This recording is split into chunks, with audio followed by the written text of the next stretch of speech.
Right, Nathan, good to see you. Thanks very much for coming to see us today.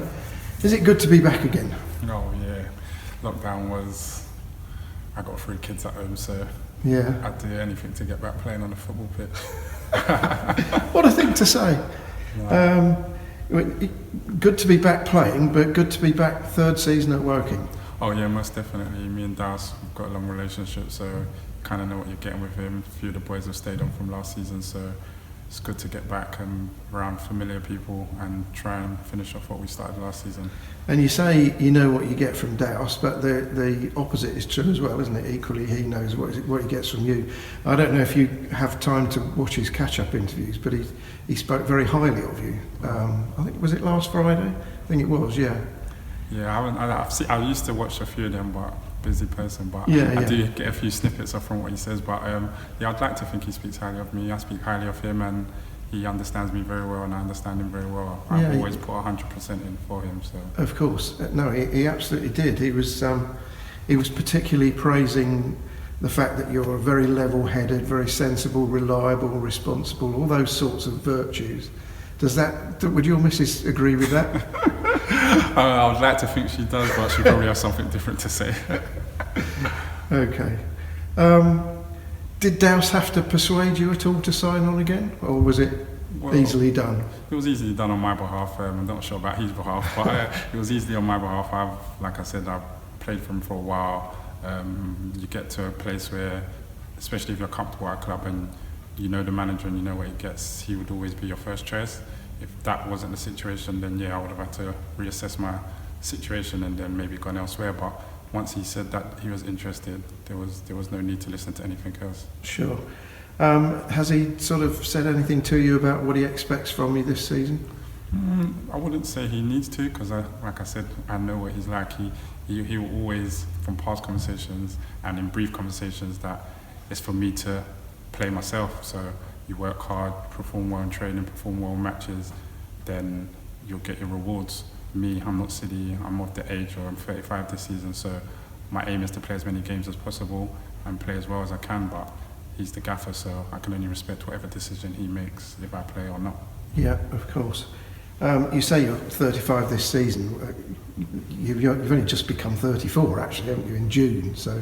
No, my birthday's August. Is it August? I beg your pardon. So I turned 35 on August 15th, just gone. Now, see, this illustrates a point here. That's something I was thinking about, because I've had a little bit of a trawl around the internet to research you a bit more today. And wherever you look, you get different information. There's one site that says you're 5'8", which is my height, and I know you are not my height. Yeah. I don't know who's given out all that information. And there's all sorts of different dates of birth for you, but the majority seem to say your date of birth was in June, so obviously not. I wish I could take it back a lot younger, but no, the correct is 15th of August 1985. Right, okay. Anyway, you're as young as you feel. There you go. So I'm very old. I still look the youngest in the team apparently, so take that. 2 years ago in the National League South, you played, I think, 45 times. Yeah. And then last year it was 12. Yeah. That's a sort of reflection, perhaps, or is it not, of how Douse sees your role? Would that be fair? Yeah, personally, it probably is, because when you look back in the beginning of, was it 2018-19 season? I played a lot of games, like you said, I played 45. The back end of this season, I feel that's where I probably would have lost my place. Probably warranted, because going into the back end of the season, I would say my performance dipped a bit, and that is the clinical part of the season where you're trying to win stuff. And Cookie came in and actually played forever well. I spoke to Gaffer about it, but I'm an honest person, and I'm mature enough to understand that if someone playing in front of me is playing well, then they deserve to play. But I did let Gaffer know as soon as he does dip in form, then I would like to be given another chance. But we finished the season strong and we ended up getting promotion, so Gaffer made the right decision. And like I said, Cookie done very well. So coming into the new season, I kind of knew that it's for me to prove myself right. And Cookie done well, Gaffer played me here and there, but like I said, all I can do is the best in the training field, and then it's up to Gaffer what he does selection-wise. Sure, it is. But you've got perhaps more chances if you can sort of wrap your head around that you're possibly not in the first 11 if everyone's fit and available. But you got lots of chances after that because you can play in so many different positions. Yeah.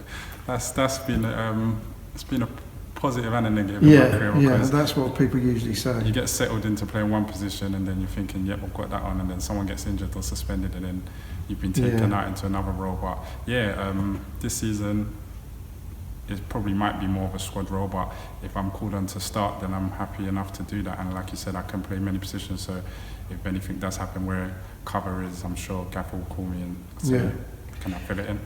I've actually scribbled down here, is the situation you found yourself in last year and maybe the season to come frustrating, but you've sort of covered that really and demonstrated very clearly why Douse loves you so much, because you have such a sensible view of these things. Yeah, well, I'd like to think like I said, I'm 35, don't want to keep banging on about that, but like I kind of understand how football works now. Yeah. And I'm not going to come here and throw my toys out of pram if I'm not playing. No. If it's warranted and I feel like Gaffer, like I'll pull him and say, look, I feel like I deserve to be playing.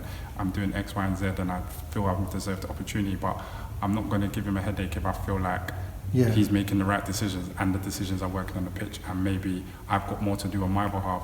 So if I feel like I do deserve to play, and I will pull him, and then it'll be his decision if he plays me or not. But I'm here for the team, so whatever's best for the team, the more minutes I get, it'll benefit me. But as long as we're winning, I'd like to think that it will all work out throughout the season. Yeah, sure.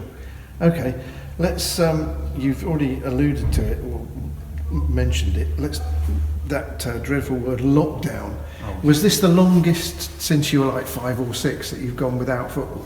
Oh yeah, listen, I literally, it felt like forever. The last time I remember kicking a ball was Barnet. Was it Barnet here? March? Yeah. And that's just like, even when I came back to pre-season, I was joking around with the lads that I don't know if I know how to play football anymore, literally, because no one was allowed out, and it's different if you're going to the park just kicking the ball by yourself than doing it collectively. Yeah. So like, it was the longest time I've ever gone without being interactive playing football with anyone. So you have got a park nearby, have you?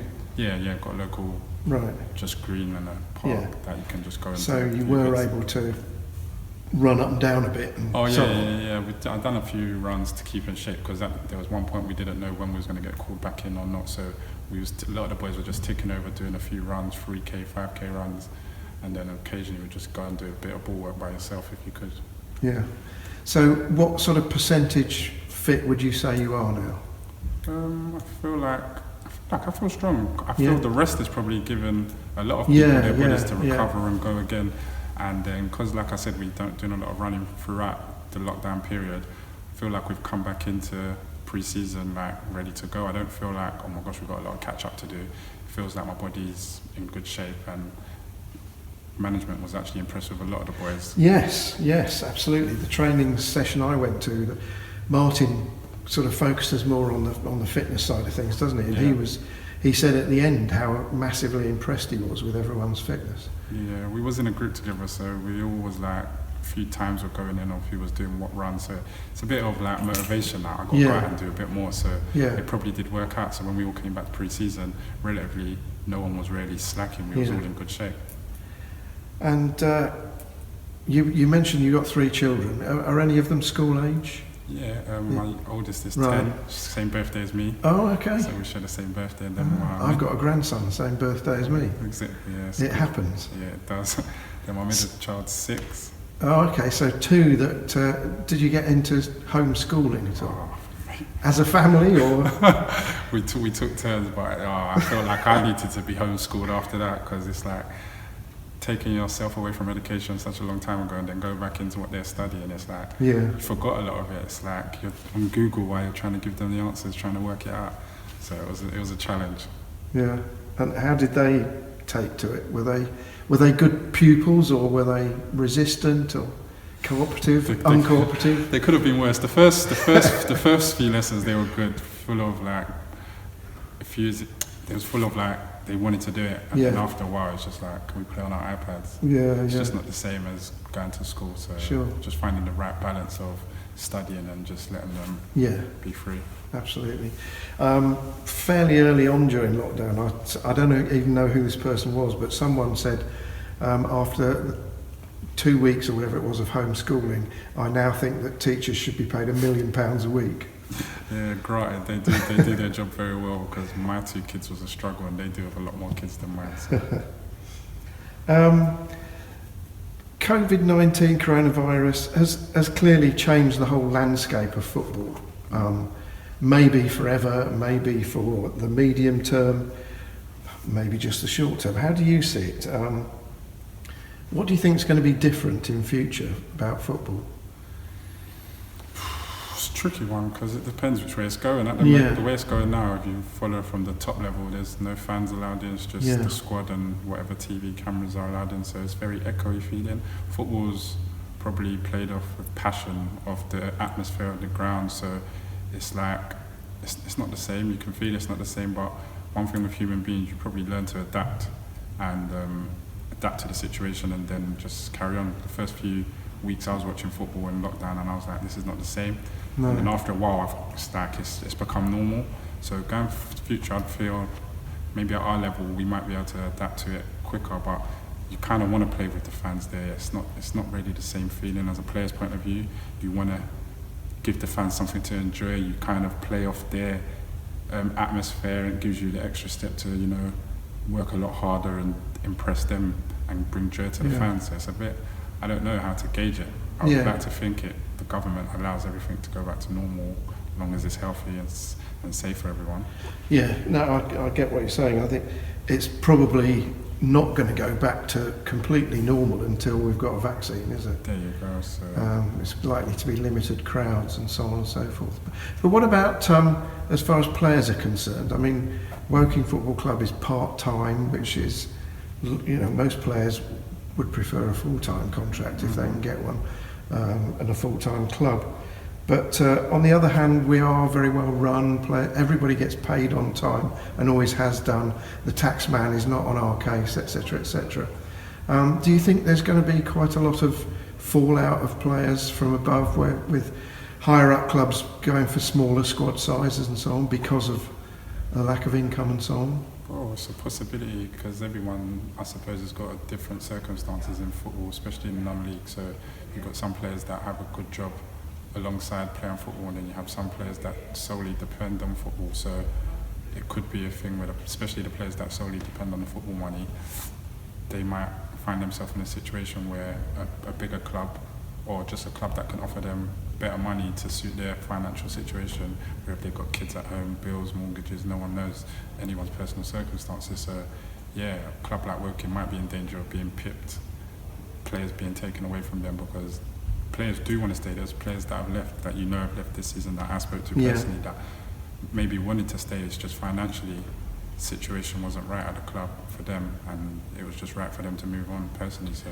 yeah, no, I get that. But then on the other hand, 2 notably left, but 2 have joined who know the club and have played for us before, and they've chosen to come back here. That's the thing. I don't know their personal circumstances, if they had other offers, but whether they did or not, they've chosen to come here. So maybe others will. Yeah, and that's the aim, and that's one thing Dowse, you've got to give him credit for. He tries to make everyone that plays for his team fall in love with him, fall in love with the club. So when it does come down to renegotiating a contract, it's not always necessarily about money. It's about the manager you're playing for, the club.